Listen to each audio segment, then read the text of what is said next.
but that don't make them Native American. 1% Native American. And this just shows right here. This is a chart how it shows um L haplogroup, how it went up there, and then how it started branching out. And then as it branched out, mutations took place, and you had different haplogroups started to form, and it just shows them going over the Bering Strait into North America. And North Americans' mtDNA haplogroups are A, B, C, and D, I believe. This just shows the haplogroups of Native Americans. So if you take a mtDNA haplogroup and it come back L3B or L34, you know your paternal haplogroup is that of a African woman. This is just a photo of my great-grandfather, Rudolph Cox, who was a coal miner. He came off the Cox plantation. Well, his father came off the Cox plantation.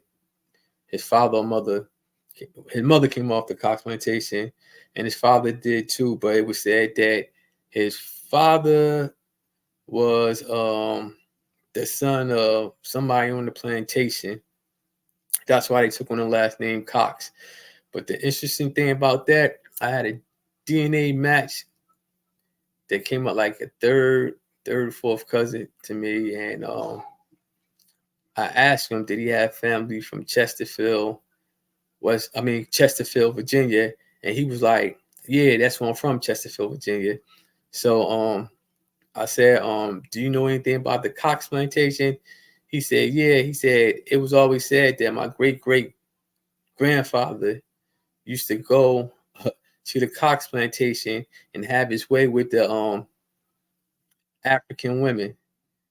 So basically, I don't think that it was one of the Coxes that fathered my great-great-grandfather. I think it was one of that man relatives, being that he matched on my mother's side of the family. And he said it was always said that his great-great-grandfather used to go over there and have his way with the African women. So I think that summed it up right there. This is just explaining it. If you're looking for family members and percentage estimate, this is the test. This test right here is known as the admissions test. It tell you your percentage, like where your origins come from. It show you matches where you can message your matches. You can send them a message. You can ask them, do you have family that migrated from North Carolina? Do you have family that migrated from such and such? And most of the time they'll write you back. Well, especially on Ancestry, a lot of people seem to write you back, but like on Family Tree DNA and MyHeritage, it seems like a lot of people don't really like respond. I don't know why, but like I guess because Ancestry is so popular, like most people upload to Family Tree DNA and MyHeritage.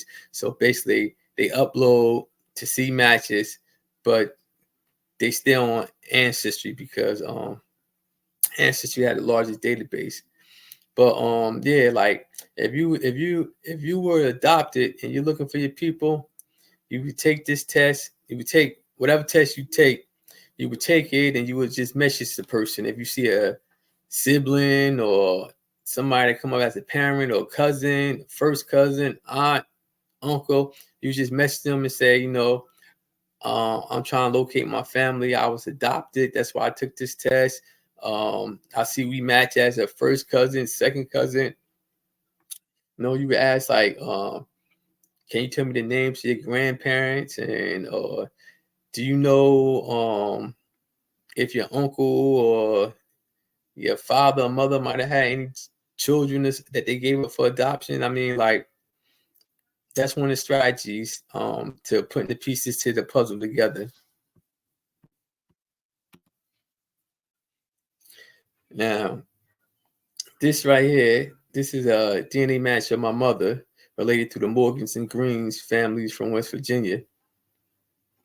Now, I didn't know this person, so I sent her a message, and this kid was managed by her mother. So her mother wrote me back and was like, "Oh yeah, my daughter's father's from West Virginia, and his name was such and such and such and such." So when I asked my mother, I said, "Do you know such and such from West Virginia?" She's like, "Yeah." She's like, "They migrated up to New Jersey." She said, "Those are our cousins." I said, "Oh," I said, "because one of his grandchildren's on there." So that's how you know DNA is real. Like, I had no clue about this person. My mother knew her grandfather. They all migrated from West Virginia. So that's why when people say DNA ain't real, DNA is real. Like, this is another DNA match in my mother's. Now I had no idea who this person was. She came up as a second, third cousin to my mother. So I messaged her and I said, "Did your family migrate from West Virginia?" And she responded back, "Yeah." So I said, I asked her, did she know my grandfather? I said, "Do you know Abraham Stewart and blah blah blah?" And then she responded back. She said, "Yeah." She said, "I knew him." And then she asked me, "Was such and such my mother?" And then I gave her a call. We met up. Now I never knew her. But my mother knew her. My uncles knew her. So me, my sister, and her, we met up. We went out to eat. We keep in contact. You know what I'm saying? And crazy thing about it, my best friend is also her cousin on her mother's side of the family. And I knew her niece, which would also be my cousin growing up, but we never knew we was cousins. That's crazy. So for everybody saying that DNA ain't real and it's fake, that's a lie. Most people that claim that DNA testing is fake is because they want to claim to be Aboriginal, or they want to claim to be Hebrew Israelites, and they don't want to take the test because the test is going to trace their lineage back to Africa.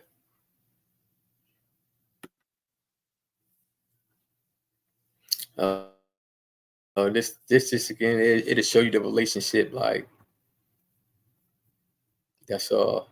It'll show you, like, when you click onto it. Like I said, when you see a high number like this, that mean that's a parent and son. That's a father and son, or father and daughter, or mother and daughter when it's this high.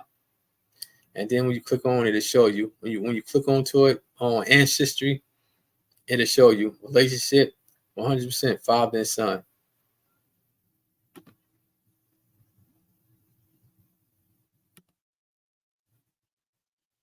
This is another.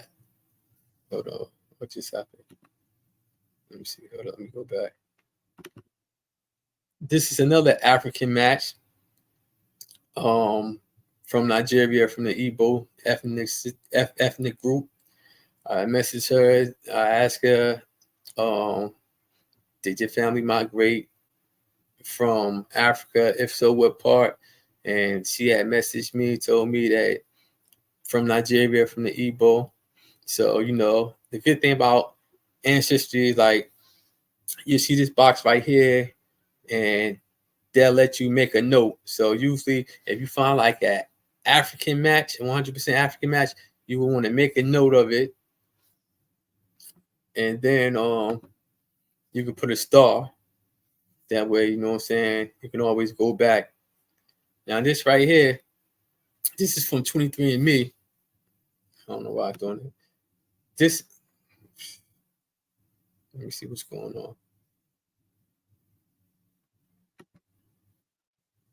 Now, this match right here, I don't know what's going on with the slide, but let's see.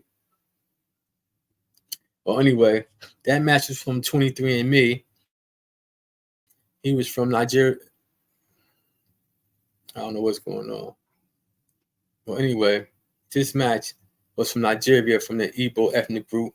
I had messaged him on 23andMe, and this is what he said. Sorry, I didn't see this. I am Nigerian, specifically Igbo. My parents are from Anambra, Nigeria. You're likely of Nigerian descent. Not 100% sure if Igbo, though. Many Igbo slaves did end up in Virginia and South Carolina on my father's side. He is from Nigeria.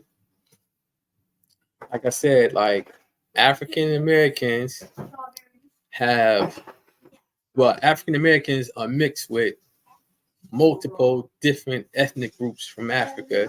So that's why if you're African American, if you take the test, you're going to have matches from Nigeria, Cameroon, Ghana, a whole bunch of different people from different ethnic groups, just because, you know what I'm saying, they mix this all in together.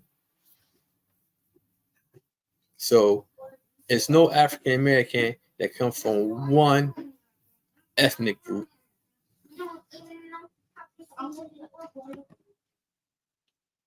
This is another DNA match. She's from England. I messaged her because she matched my daughter and my daughter grandfather on a maternal side. And she's from Nigeria. I forgot what ethnic group, but she's from Nigeria, and she's 100% African. And she's over in the UK.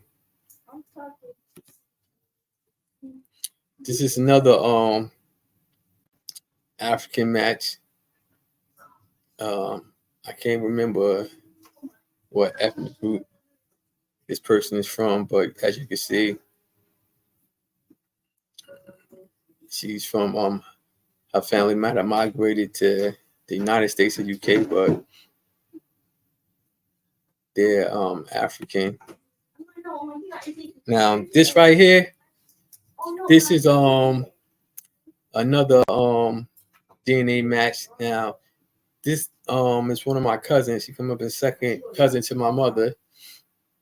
She was actually looking for her father, so she had wrote me a couple years back, asked me could I help her find her father. So I looked at her DNA matches and looked at my mother's DNA matches, and I seen she matched the Cox and Stokes side of the family. That's on my mother's side, on maternal side of the family. So I contacted some other people that